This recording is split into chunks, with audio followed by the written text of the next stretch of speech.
E aí, pessoal, do oitavo ano, como é que estamos? Vamos aqui continuar. Terceira semana, segunda aula, dia 19 de maio. Conteúdo do capítulo 4, Revolução Francesa. Páginas 58, 59, 60 e 61. A nossa atividade de hoje ela vai ser da página 60. A resposta ela é via formulário. O formulário ele vai se encontrar aí disponível na descrição deste vídeo, na plataforma do Colégio Destaque no grupo. Ok? Vamos lá, iniciar então. Vamos lá. Por favor, vamos aqui continuar na página 58, onde tem aí a Convenção Nacional de 1792 a 1795. E a crise, meu povo, continua. Com as disputas internas, o rei continuava se articulando para restaurar o seu poder.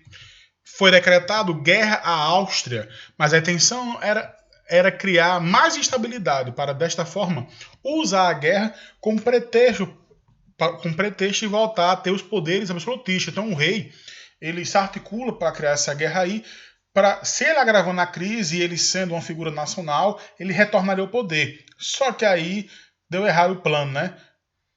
Ele repassa, só que aí é descoberto que ele repassa o rei da França as táticas de guerra aos inimigos, aos austríacos, inimigos entre aspas.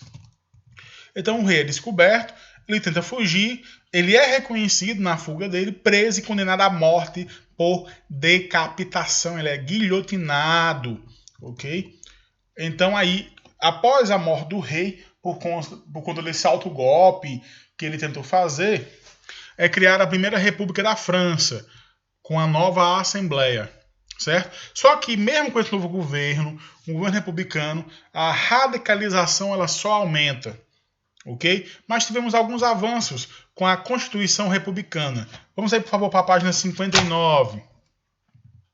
Aí na página 59 nós vemos o que foi que melhorou, aí nesse quadro aí acima. Foi abolida a escravidão nas colônias francesas, houve o sufrágio universal masculino aos 21 anos, teve o fim da exigência aos camponeses indenizarem os antigos senhores feudais, né? Houve a obtenção de direitos sociais, ao ensino público, ao trabalho, à assistência e à insurreição, e a lei do máximo, que estabelecia um teto máximo para preços e salários. Então você tem aí uma normatização do Estado tentando aí articular e deixar mais digna a vida de todo mundo, né? Na prática, tentando que a liberdade e a igualdade sejam não só valores, mas sejam práticas, certo? Só que aí a crise se agrava e começa o que nós chamamos aí de regime do terror. Entre 1792 e 1794, o poder estava concentrado nas mãos dos jacobinos. Lembra lá, se você quer saber quem é os jacobinos, a gente viu isso na aula passada. Na página 57 você vai ter os grupos que faziam parte aí da Assembleia Francesa. Eles organizavam o Comitê de Salvação Pública, que equivaleria hoje ao Poder Executivo, e o Comitê de Segurança Geral, responsável por questões de políticas externas do Exército e de investigar casos de traição contra a Revolução. Era um órgão autoritário.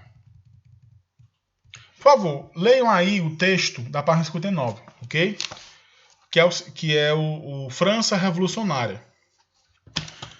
E aí, dentro desse contexto, houve divisões dentro do próprio grupo, com o aumento da radicalização.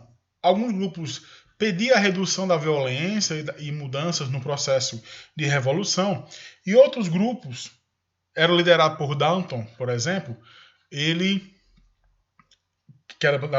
queria a redução dessa violência. Qual foi a consequência? Eles morreram guilhotinados igual o rei francês pelo grupo mais radical, que era liderado por Robespierre. Com o tempo, por conta da radicalização, foram isolados. Então, você vê que não é tão simples assim, né? Um processo revolucionário. Mesmo dentro do próprio processo, você vai ver grupos que são antagônicos e que acham, às vezes, que é necessário você ajustar o rumo dessa revolução. Ok? Em 1792, a burguesia toma a liderança da revolução e começa a fase do diretório, onde foi abolido todas as medidas populares. Então você vai ter uma radicalização e um assentamento dessas pautas.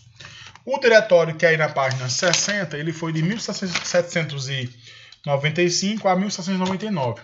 Ele foi um governo formado por uma junta de 5 diretores ou conselheiros que tinham o objetivo de reduzir a crise instalada. Então, a Revolução Francesa, ela rompe com todo aquele contexto feudal do governo centralizado, só que ela não achava ainda uma forma de resolver seus problemas, né? Então o que a gente vê aqui, até chegar esse momento do diretório de ter um pouco mais de apaziguamento, é que é um momento de crise onde você tenta achar uma síntese, você tenta achar uma forma de organizar o Estado, mas aí a crise só se agrava e você tem mortes e tal.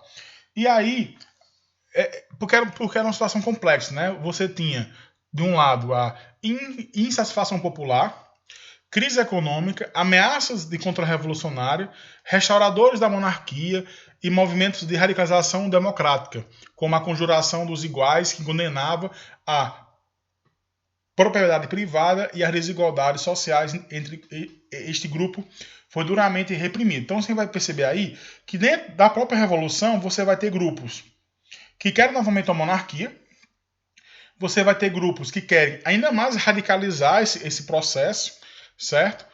E você vai ter grupos que eles vão querer manter o processo revolucionário que foi iniciado. Então, processos complexos como esse, você vai ter vários atores, ok? Então, como sufocar essas diversas rebeliões ao mesmo tempo? Então, você vai ter como sufocar a rebelião a favor da monarquia, como sufocar rebeliões que tinham uma postura mais radical. Então, a saída era o uso da força. Então o diretório foi se fortalecer junto ao exército. Lembrar lá que o exército foi um dos grupos que foi a favor da Revolução Francesa, certo? Então nesse contexto de valorização da força militar, surge uma liderança.